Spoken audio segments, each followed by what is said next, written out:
Pedro Luis, en el ámbito de los temas fiscales y financieros, has dicho muy bien, hemos vivido una crisis del euro, parecía que se caía el euro, el proyecto europeo, hemos vivido unas situaciones terribles, pero sin embargo la crisis también ha hecho que diéramos algunos pasos sobre la construcción de esa gobernanza económica, esa gobernanza europea, nuevas competencias del Banco Central Europeo.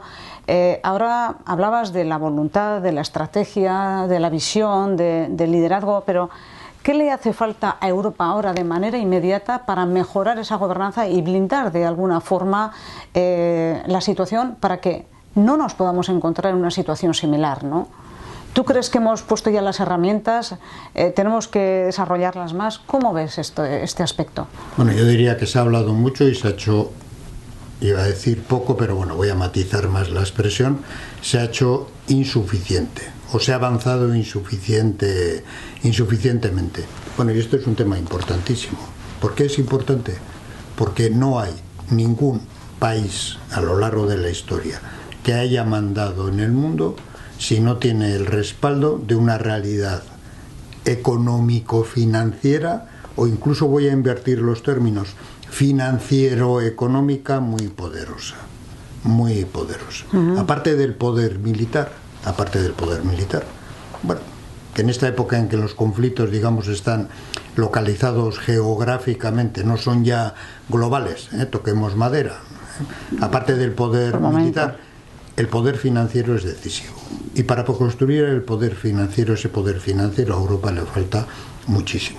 Le falta en primer lugar algo fundamental, que sabes muy bien, un presupuesto europeo poderoso. Ahora existe un presupuesto europeo que aprueba en el Parlamento Europeo, pero que es muy limitado, porque estamos hablando de un presupuesto del entorno de 2 billones de euros, que son, en el contexto de un actor global que representa el 20% del PIB mundial, pues es pequeño.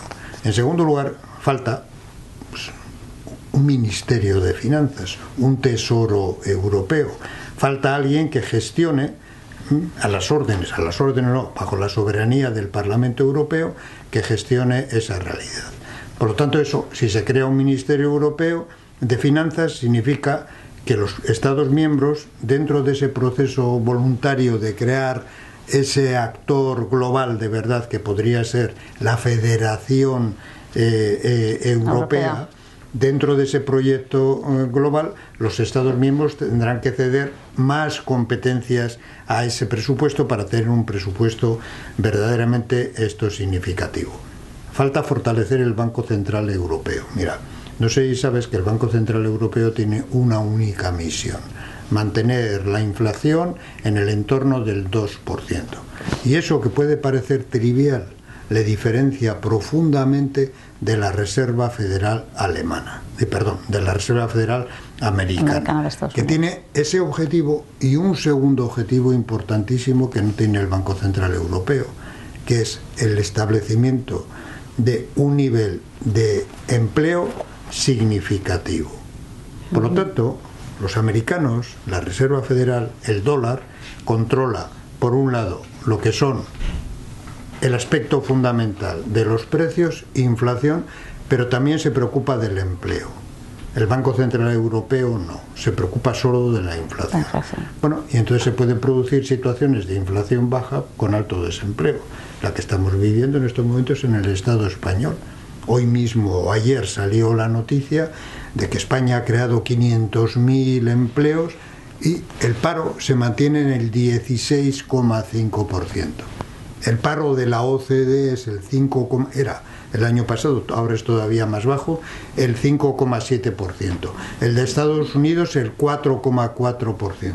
¿De qué estamos hablando? ¿De qué estamos hablando? Mucha contención de la inflación, pero poca generación de empleo, y aparte empleo de poca calidad. Por lo tanto, hay que reforzar los poderes del Banco Central Europeo, darle otra orientación. Se necesita la creación de un mercado de capitales europeo. Existen mercados de capitales estatales fragmentados, y aunque hay una de las 4 pilares de la Unión, que es el movimiento libre de capitales, sin embargo, Europa, las empresas europeas, los gobiernos, son dependientes de 2 sitios dos sitios que se llaman Wall Street en Estados Unidos y la City en Londres. Ahora que va a salir esto el Reino Unido, presumiblemente, de la Unión Europea, que se va a desvincular voluntariamente, vamos a ver si al final es verdad, ahora habría que plantearse como objetivo fundamental crear un mercado de capitales poderoso que pudiera competir con Wall Street, partiendo del supuesto de que la City quedará arrinconada. Pero no va a quedar, porque por lo que estoy viendo, el Reino Unido, que está defendiendo una parte significativa de su economía, que es economía financiera residenciada en esas 400.000 personas que trabajan en la City de Londres, está maniobrando muy bien para poder decir que, que la Unión Europea sí, la realidad política, el Parlamento Europeo sí, pero las finanzas en Londres. Como no se consiga eso, sería un error fundamental.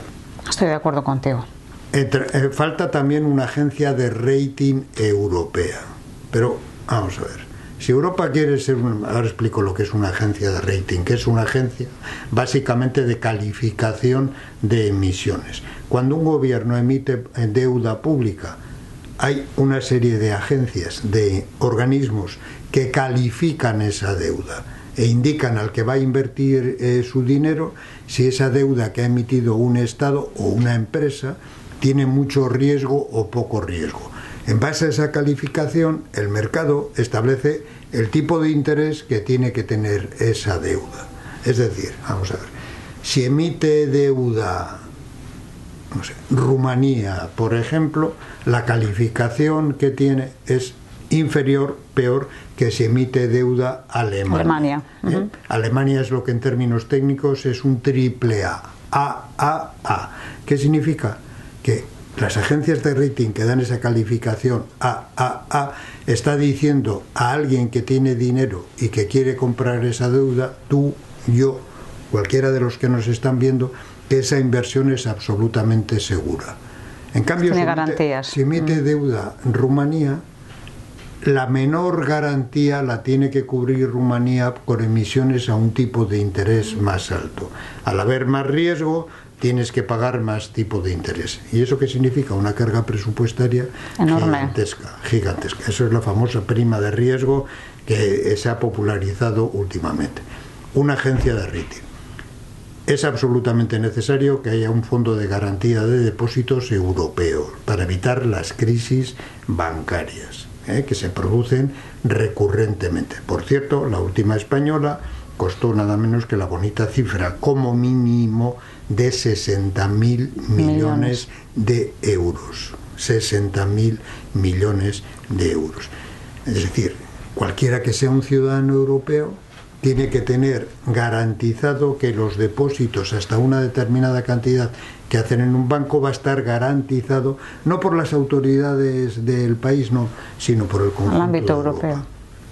Hay que hacer emisiones de deuda europea, hay que conseguir establecer una garantía en determinadas condiciones para las deudas emitidas por los Estados miembros, hay que avanzar en lo que son fusiones bancarias transnacionales, hay que hacer una serie de cosas con el objetivo de que esa realidad política europea, soportada por una política de defensa, por un ejército europeo, apoyada por las capacidades nucleares de Francia, tenga también el respaldo de unas finanzas poderosas. Un elemento crítico que explica, en parte, además de su poderío militar, por qué Estados Unidos es el líder del mundo.